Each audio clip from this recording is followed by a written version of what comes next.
Subject identified as entity number 69, codenamed the Polyoptic Bloom, also known as the Beholding Swarm, Watcher's Nest, the Seeing Fruit.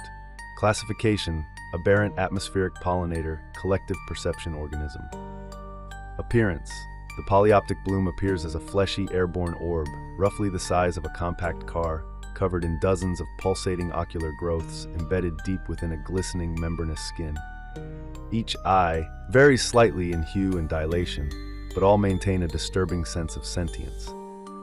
The creature's lower rim tapers into stalk-like tendrils that sway hypnotically as it hovers, dripping a fluid believed to be laden with spores or biofilm.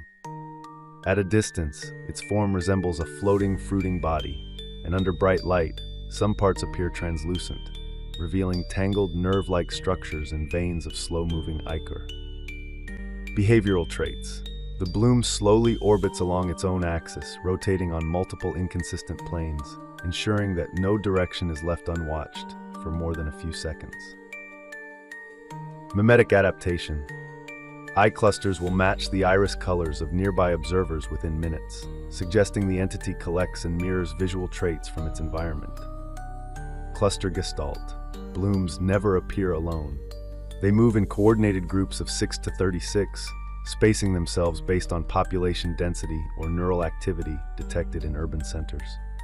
Phantom perception: those under prolonged exposure, 10+ minutes, begin to see flashes of events outside their current location, as if their vision is being temporarily rerouted. Abilities: 1. Sensory multiplexing.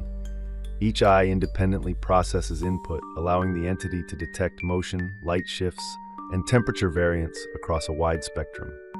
Perception inversion: victims who make direct eye contact with 3 or more of its eyes simultaneously experience perceptual scrambling, a short-term loss of depth, time sequencing, and object permanence.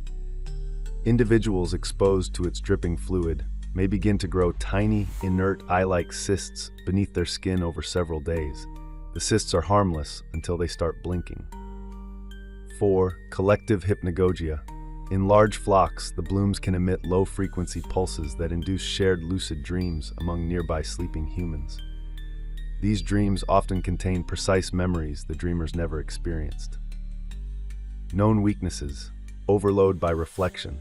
Surrounding the bloom with angled mirrors or polished chrome appears to overwhelm its visual processors, causing erratic spinning or spasm-like contractions.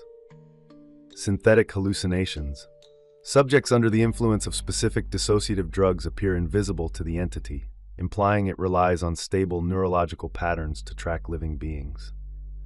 Blind spot exploits: while the bloom has many eyes, it still possesses dead zones directly beneath it, suggesting certain angles of approach remain tactically viable. Threat level: 6.910, psychovisual anomaly, sensory corruption vector. Notes: unlike its cousins, the bloom does not seek attention. It monitors with the patience of a slow apocalypse. Its gaze is not malicious, but endlessly curious, as if trying to understand the concept of seeing itself by seeing through us.